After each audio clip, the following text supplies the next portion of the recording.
कहानी इंदौर की है। 8 जून 2024 को इंदौर से चलने वाली नागदामोह इंदौर पैसेंजर ट्रेन जो रोज की तरह अपनी मंजिल की ओर बढ़ रही थी, स्टेशन पर पहुंचने के बाद उसके सफाई कर्मचारी बोगियों की साफ सफाई में लगे हुए थे। सफाई का यह काम हर रोज की तरह ही था। सफाई करते करते एक सफाई कर्मी की नज़र जनरल बोगी में सीट के नीचे रखी एक संदिग्ध बोरी पर पड़ी। वह बोरी असामान्य लग रही थी और जब सफाई कर्मी ने गौर से देखा तो उसे बोरी पर खून के धब्बे दिखाई दिए। यह देखकर वह सन्न रह गया। तुरंत उसने अपनी टीम को बुलाया और बिना देर किए इंदौर जीआरपी को इस संदिग्ध बोरी के बारे में सूचित किया। जब पुलिस कर्मियों ने संदिग्ध बोरी की जांच की तो उनकी सबसे बड़ी आशंका सच साबित हुई। बोरी के अंदर एक महिला की लाश के टुकड़े मिले, लेकिन जो सबसे ज्यादा भयानक था वह यह कि लाश के केवल सिर और धड़ के हिस्से थे, हाथ पांव गायब थे। यह साफ हो गया था कि यह एक जघन्य हत्या का मामला था, जहां महिला की हत्या के बाद उसके शरीर को टुकड़ों में काटकर ट्रेन में छोड़ दिया गया था ताकि सबूतों को छुपाया जा सके। पुलिस के सामने अब एक ब्लाइंड मर्डर केस था जिसमें न कोई गवाह था न कोई स्पष्ट सुराग। हत्या किसने की, क्योंकि और हाथ पांव कहाँ गायब थे, इन सवालों ने पूरे मामले को और भी पेचीदा बना दिया था। लाश की पहचान करना भी एक चुनौती थी, क्योंकि सिर और धड़ के अलावा कोई और सुराग नहीं था। यह मामला पुलिस के लिए एक पहेली बन गया था जिसमें कई परतें थीं। इंदौर पुलिस पहले से ही एक भयानक और जटिल मामले में उलझी हुई थी, जहां एक ट्रेन में एक महिला की अधूरी लाश के टुकड़े मिले। पुलिस इस रहस्य को सुलझाने की कोशिश कर ही रही थी कि 2 दिन बाद करीब 1000 किलोमीटर दूर उत्तराखंड के ऋषिकेश में भी एक भयानक मर्डर सामने आया। इस बार ऋषिकेश एक्सप्रेस ट्रेन में केवल हाथ और पैर के हिस्से पाए गए, जबकि सिर और धड़ गायब थे। ऋषिकेश पुलिस के सामने भी अब एक जटिल ब्लाइंड मर्डर केस आ गया था, जो इंदौर के मामले से अजीब रूप से मेल खा रहा था। दोनों मामलों में लाश के टुकड़े ट्रेन में मिले थे और दोनों जगहों पर शरीर के कुछ हिस्से गायब थे। खैर, ऋषिकेश पुलिस को जैसे ही योगनगरी एक्सप्रेस ट्रेन में महिला के हाथ पैर के टुकड़े मिले, उन्होंने तुरंत केस को गंभीरता से लिया और जांच शुरू कर दी। पुलिस ने उस ट्रेन की यात्रा के पूरे रास्ते को ट्रैक करना शुरू किया ताकि यह पता लगाया जा सके कि इस भयानक घटना की शुरुआत कहां से हुई। जांच के दौरान पुलिस का ध्यान इंदौर की ओर गया, जहां से यह ट्रेन चलती थी। जांच की कड़ियों को जोड़ते हुए पुलिस इंदौर पहुंची और वहां की जांच पड़ताल से उन्हें एक चौंकाने वाली जानकारी मिली। इंदौर में ठीक 2 दिन पहले एक महिला का सिर और धड़ मिला था, जबकि उसके हाथ पैर गायब थे। यह घटनाक्रम ऋषिकेश में मिले हाथ पैर से मेल खाता था। अब यह साफ हो चुका था कि दोनों घटनाएं एक दूसरे से जुड़ी हुई हैं। इंदौर में मिली अधूरी लाश और ऋषिकेश में मिले अंगों का एक ही महिला से संबंध था। इस खुलासे के साथ पुलिस को यकीन हो गया कि ये एक ही हत्या का हिस्सा है और हत्यारे ने लाश के टुकड़ों को अलग अलग जगहों पर ठिकाने लगाकर पुलिस को गुमराह करने की कोशिश की थी। अब जब इंदौर और ऋषिकेश की पुलिस को यह समझ में आ गया कि दोनों घटनाएं आपस में जुड़ी हैं और लाश के टुकड़े एक ही महिला के हो सकते हैं, जाहिर है पहेली को सुलझाने के लिए उस स्टेशन का पता करना सबसे पहले जरूरी था जहां से ये लाश के टुकड़े ट्रेन में रखे गए थे। उसके लिए ट्रेन के पूरे रूट की स्कैनिंग जरूरी थी। तो जो पहली ही बात पुलिस की नज़र में आई वो ये थी कि योगनगरी ऋषिकेश एक्सप्रेस के सोर्स और डेस्टिनेशन यानी चलने से पहुंचने तक की जगह। इत्तेफाक से ये ट्रेन भी उसी इंदौर शहर से चलती है, जिस इंदौर शहर में महज 2 दिन पहले एक महिला की बगैर हाथ पैर वाली लाश मिली थी। यानी इस बात संभावना बहुत ज़्यादा थी कि ये कटे हुए हाथ पैर उसी महिला के हो सकते हैं जिसकी लाश नागदामोह इंदौर पैसेंजर ट्रेन में मिली थी। अब लाश के इन टुकड़ों को लेकर दोनों स्टेशनों के जीआरपी की बातचीत शुरू हो चुकी थी। तजुर्बे के आधार पर पुलिस ने यह अनुमान लगाया कि हत्यारे ने लाश के टुकड़ों को अलग अलग जगहों पर ठिकाने लगाकर अपराध को छिपाने की कोशिश की थी। अब पुलिस के सामने सबसे बड़ी चुनौती थी उस महिला की पहचान करना, क्योंकि किसी ने इंदौर या आसपास के किसी रेलवे स्टेशन पर किसी को लाश वाली बोरी ट्रेन में रखते हुए नहीं देखा था। पुलिस ने यह अनुमान लगाया कि हत्यारे ने लाश के टुकड़ों को अलग अलग जगहों पर ठिकाने लगाकर अपराध को छिपाने की कोशिश की थी। अब पुलिस के सामने सबसे बड़ी चुनौती थी उस महिला की पहचान करना, क्योंकि किसी ने इंदौर या आसपास के किसी रेलवे स्टेशन पर किसी को लाश वाली बोरी ट्रेन में रखते हुए नहीं देखा था। लेकिन पुलिस को महिला की लाश की जांच के दौरान एक अहम सुराग मिला। महिला की बांह पर मीराबेन और गोपाल भाई लिखे होने से पुलिस के लिए जांच को नई दिशा मिली। वैसे तो सिर्फ हाथ पर गुदे इन दो नामों के सहारे किसी भी महिला की पहचान एक मुश्किल काम था, लेकिन फिर भी पुलिस ने अपनी कोशिश जारी रखी। पता चला कि मध्य प्रदेश और गुजरात के बॉर्डर के आसपास के कई इलाकों में आदिवासी लड़कियां अपनी बांह पर अपना और अपने भाई का नाम लिखवा लेती हैं। पुलिस ने अपनी जांच को मध्य प्रदेश के कई इलाकों, खासकर रतलाम और उसके आसपास के क्षेत्रों तक बढ़ा दिया। इसके बाद पुलिस ने रतलाम और आसपास के गांवों में जाकर गुमशुदगी की रिपोर्टें चेक की और लोगों से पूछताछ की। इस दौरान उन्हें एक परिवार मिला जिसकी बीवी कुछ दिनों से लापता थी और जिसके हाथ पर नाम गुदे हुए थे। इस तरह पुलिस ने महिला की पहचान 37 वर्षीय मीराबेन के रूप में की। रतलाम जिले में एक थाना आता है बिलबांग थाना। इसी थाने क्षेत्र में एक गांव है मूह गांव। इसी गांव में मीराबेन अपने पति और 2 बच्चों के साथ रहती थी। जांच के दौरान यह भी पता चला कि मीराबेन का अपने पति से झगड़ा हुआ था, जिसके बाद 6 जून को वह घर छोड़कर चली गई थी। उसके पति ने उसकी गुमशुदगी की रिपोर्ट भी थाने में दर्ज कराई थी। मीराबेन की लाश मिलने के बाद पुलिस ने अब यह सवाल उठाया कि आखिर ऐसा क्या हुआ कि वह घर से सही सलामत निकली, 2 दिन बाद टुकड़ों में बटी हुई बोरियों में पाई गई। पुलिस को सबसे पहले यह पता लगाना था कि उसका कत्ल किसने और क्यों किया। जो 6 जून को अपने पति से झगड़कर घर से निकल गई थी, उसके पति ने अपनी पत्नी के घर से चले जाने के बाद उसकी गुमशुदगी की रिपोर्ट भी लिखवाई थी। पुलिस ने जांच के दौरान महिला के पति से लंबी पूछताछ की, जिससे उन्हें पहला अहम सुराग मिला। पति ने बताया कि मीराबेन घर से जाते समय यह कहकर गई थी कि वह उज्जैन जा रही है। इसका मतलब था कि मीराबेन आखिरी बार उज्जैन में देखी गई हो सकती थी। इससे यह संभावना और भी बढ़ गई कि उसका कत्ल उज्जैन में ही हुआ हो और कातिल ने उसकी लाश के टुकड़े रेलवे स्टेशन से अलग अलग ट्रेनों में रखे हों। अब पुलिस की पूरी तफ्तीश उज्जैन रेलवे स्टेशन और उसके आसपास के इलाकों पर केंद्रित हो गई। उन्होंने मीराबेन के मोबाइल फ़ोन की लोकेशन, स्टेशन और आसपास लगे सीसीटीवी कैमरों की फुटेज और वहां एक्टिव मुखबिरों की मदद से इस मामले की तह तक जाने की कोशिश शुरू कर दी। पुलिस ने हर संभव जानकारी जुटाकर मीराबेन के कत्ल का राज खोलने की दिशा में तेजी से कदम बढ़ाए। अब पुलिस के सामने यह सिद्धांत बना कि कातिल ने उज्जैन रेलवे स्टेशन से मीरा की लाश को बोरियों में भरकर अलग अलग ट्रेनों में रख दिया हो, ताकि लाश को छिपाया जा सके। इस नई जानकारी के बाद पुलिस ने उज्जैन रेलवे स्टेशन पर अपनी नजरें गड़ा दी और स्टेशन से जुड़े सभी सुराग खंगालने शुरू कर दिए। उन्होंने ट्रेन में मिले शव के टुकड़ों के सफर का पता लगाने के लिए सीसीटीवी फुटेज और यात्रियों से पूछताछ का सिलसिला शुरू किया। कत्ल के पीछे की असली वजह और कातिल को ढूंढने के लिए पुलिस को अब उज्जैन से जुड़े तथ्यों और वहां के संदिग्ध गतिविधियों पर ध्यान केंद्रित करना था। जैसे ही पुलिस को सीसीटीवी फुटेज में मीराबेन के साथ एक आदमी दिखाई दिया, जांच का रास्ता और स्पष्ट हो गया। फुटेज में वह व्यक्ति कमलेश पटेल था, जो उज्जैन के हीरा मिल की चाल में रहता था और कैटरिंग ठेकेदारों के साथ काम करता था। पुलिस ने कमलेश की पहचान की पुष्टि करने के लिए मुखबिरों का सहारा लिया, जिन्होंने जानकारी दी कि कमलेश पटेल उत्तर प्रदेश का रहने वाला है और पिछले 15 सालों से उज्जैन में रह रहा था। अब पुलिस के पास कातिल की पहचान हो चुकी थी, लेकिन यह पता लगाना था कि मीराबेन और कमलेश पटेल के बीच क्या संबंध था और उसने मीराबेन का कत्ल क्यों किया।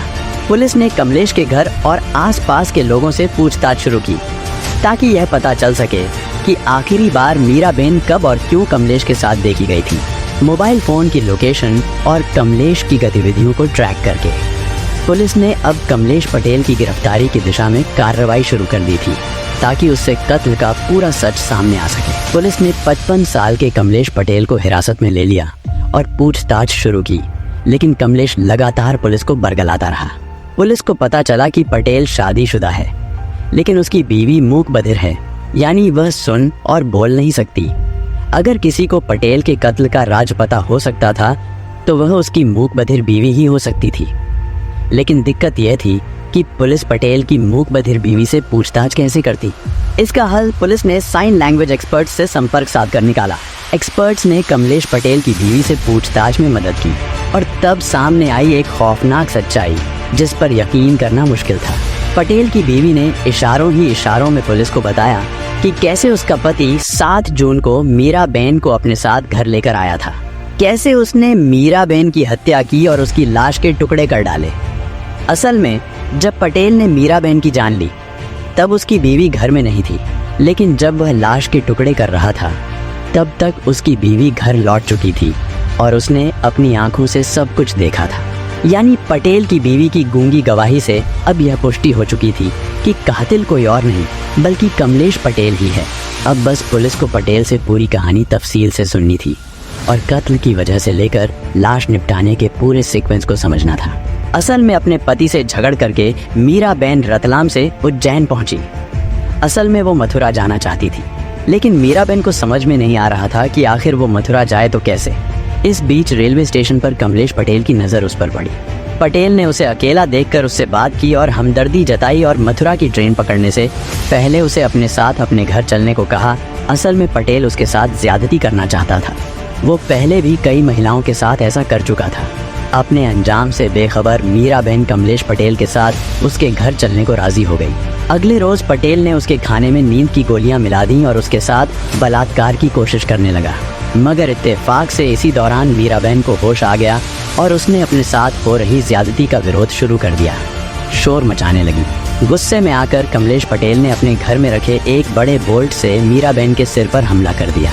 मीराबेन बेहोश हो गई और तब रस्सी से गला घोंटकर उसकी जान ले ली। कमलेश जब ये सब कर रहा था तो उसकी बीवी घर में नहीं थी, लेकिन जब तक बीवी घर लौटी तब तक वो एक बड़े से चाकू से मीराबेन की लाश के टुकड़े करने में लगा था। उसने मीराबेन की लाश को 3 हिस्सों में बांटा और उसे 3 बोरियों में पैक कर लिया। इसके बाद वो सबूत मिटाने के लिए उज्जैन रेलवे स्टेशन के यार्ड में पहुंचा। उसने पहली 2 बोरियां नागदा महू इंदौर पैसेंजर ट्रेन की एक बोगी में रख दी, लेकिन तीसरी बोरी रखने से पहले ही ट्रेन चल पड़ी और तीसरी बोरी यानी हाथ और पांव का हिस्सा उसके पास ही रह गया। कई घंटों के बाद उसे तब फिर से ट्रेन में तीसरी बोरी रखने का मौका मिला जब योग नगरी ऋषिकेश एक्सप्रेस वहां पहुंची।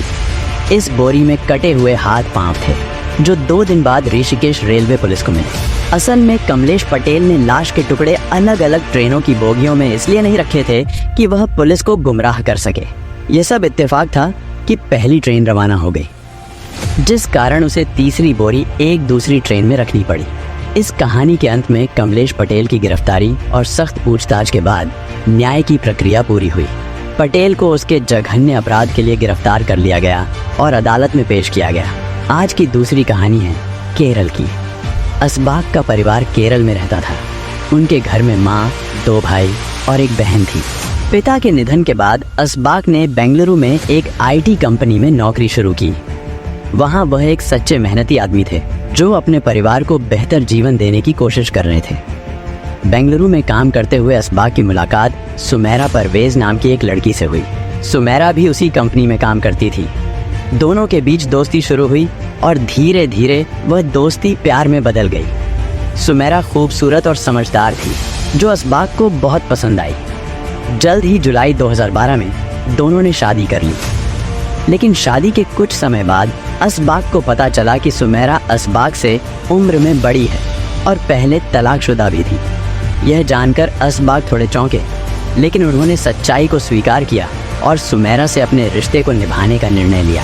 असबाक ने इसे दिल से स्वीकार किया और समझा कि किसी का अतीत उसके वर्तमान या भविष्य को नहीं बदलता। उन्होंने सुमेरा के अतीत को बिना किसी पूर्वाग्रह के स्वीकार किया और दोनों का रिश्ता और भी मजबूत हो गया। शादी के बाद असबाक और सुमेरा सऊदी अरब चले गए, जहां असबाक को नूर बैंक में नौकरी मिल गई। उनकी सैलरी भी अच्छी थी, करीब 70 लाख रुपए। नया जीवन शुरू करने के साथ साथ सब कुछ ठीक चल रहा था, लेकिन अचानक एक दिन परिवार वालों को असबाक का फोन आया। फोन पर असबाक काफी परेशान लग रहा था। उसने कहा, मैंने इस लड़की से शादी करके बड़ी गलती की। हर समय फोन पर लगी रहती है और न जाने कितने लोगों से बात करती है और चैट करती है। असबाक की आवाज में निराशा और तनाव था और उसकी बातों से लग रहा था कि उसे अपने फैसले पर पछतावा हो रहा था।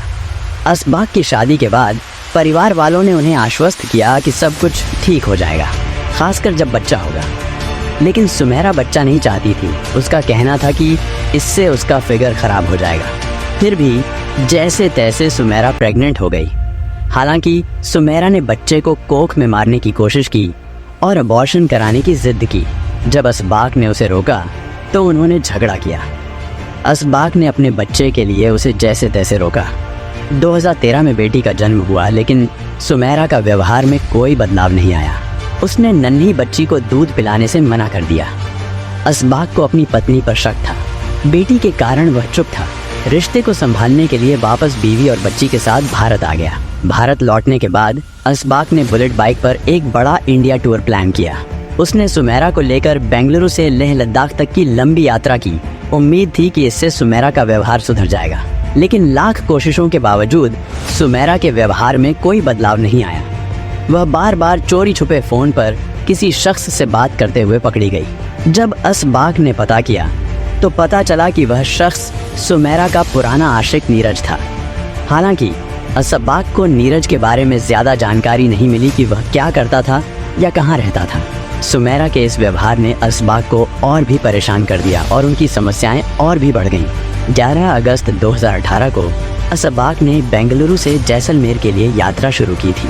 उनके साथ संजय कुमार, विश्वास SD और अब्दुल साबिक। 14 और 15 अगस्त को असबाक ने अपनी पत्नी सुमेरा परवेज से बात की थी, लेकिन उसके बाद उनका संपर्क अचानक टूट गया। असबाक की खोजबीन शुरू हुई और 18 अगस्त 2018 को जैसलमेर के रेगिस्तान के एक सुनसान इलाके में एक लाश मिली। पास में एक रेसिंग बाइक खड़ी थी जो स्टैंड पर थी और उस पर एक हेलमेट भी टंगा हुआ था। युवक के पास से मिले कागजों के आधार पर पुलिस ने उसकी पहचान की और सुमेरा को सूचना दी, जिसके बाद पत्नी सुमेरा परवेज अपने पिता के साथ जैसलमेर आई और सुमेरा परवेज ने पुलिस को रिपोर्ट देते हुए बताया कि जैसलमेर आने के बाद उसने असबाक से 2 बार बात की थी, लेकिन 16 अगस्त को उसे सूचना मिली कि असबाक शाहगरह क्षेत्र में घूमने गए थे और वहां लापता हो गए हैं। सुमेरा ने पुलिस को बताया कि संभवतः असबाक रास्ता भटक गया था और भूख प्यास से उसकी मौत हुई होगी। उसने किसी पर शक नहीं जताया और अपने पति की मौत के कारण को प्राकृतिक मान लिया। पुलिस ने जांच कर इसे दुर्घटना मान फाइनल रिपोर्ट तैयार कर फाइल बंद करने की तैयारी कर ली थी, लेकिन पुलिस ने फिर भी पोस्टमार्टम कराया।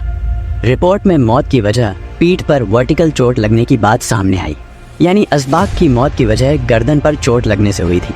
SP डॉक्टर अजय सिन्हा को संदेह हुआ कि यदि एक्सीडेंट भी हुआ है तो इतनी भयानक चोट में उस व्यक्ति ने बाइक को स्टैंड पर कैसे खड़ा कर दिया।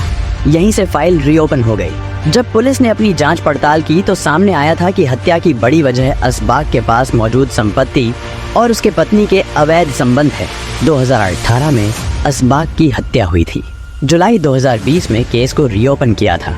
घटना के 3 साल बाद साल 2021 में पुलिस ने वारदात का खुलासा कर मृतक के 2 दोस्तों संजय कुमार और विश्वास SD को गिरफ्तार कर लिया, लेकिन सुमेरा फरार हो गई। सुमेरा परवेज के कहने पर ही विश्वास, संजय और साबिक ने उसका खून किया। उन्होंने सुनसान इलाके में ले जाकर पीछे से उसकी गर्दन पर वार किया, जिससे उसकी हड्डी टूट गई। ये ऐसी हत्या थी जिसमें न खून निकला था और न कोई गंभीर चोट थी।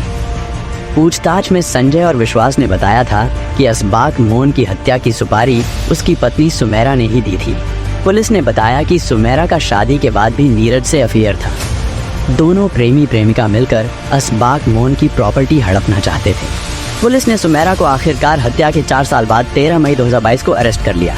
दोस्तों, आज की दोनों कहानियां हमें न्याय, सतर्कता और रिश्तों की जटिलताओं की अहमियत का एहसास कराती हैं। पहली कहानी में इंदौर और ऋषिकेश के बीच लाश के टुकड़ों की जांच से पता चला कि एक हत्या की जांच कितनी जटिल हो सकती है। इसने हमें यह भी सिखाया कि किसी अनजान व्यक्ति पर भरोसा करना कितना खतरनाक हो सकता है और हमें हमेशा अपनी सुरक्षा को प्राथमिकता देनी चाहिए। दूसरी कहानी में असबाक और सुमेरा के बीच के रिश्ते ने यह दर्शाया कि कैसे अवैध संबंध और संपत्ति की लालसा लोगों को घातक अपराध की ओर ले जा सकती है। यह कहानी हमें बताती है कि किसी के अतीत और रिश्तों की जटिलताओं को समझना कितना महत्वपूर्ण है और हमें अपने फैसले सोच समझकर करने चाहिए। दोनों ही कहानियों ने हमें यह सिखाया कि सच्चाई और न्याय की खोज में धैर्य और सटीकता कितनी महत्वपूर्ण है। हमें हमेशा सतर्क रहना चाहिए और किसी भी स्थिति को हल्के में नहीं लेना चाहिए। इस मामले ने पुलिस की जांच क्षमता और दृढ़ता को उजागर किया। जिसने एक जटिल और चुनौतीपूर्ण केस को सुलझाया। इसके साथ ही यह कहानी यह भी दर्शाती है कि न्याय की प्रक्रिया कितनी महत्वपूर्ण होती है और कैसे सच्चाई और सच्चाई के लिए संघर्ष की आवश्यकता होती है। हमारी इस कहानी को सुनने के लिए धन्यवाद। इसी तरह की सच्ची घटनाओं और सीखों के साथ मैं फिर लौटूंगा। तब तक के लिए सुरक्षित रहें, सतर्क रहें और ध्यान रखें कि किसी भी संदिग्ध स्थिति में सही कदम उठाना कितना जरूरी है।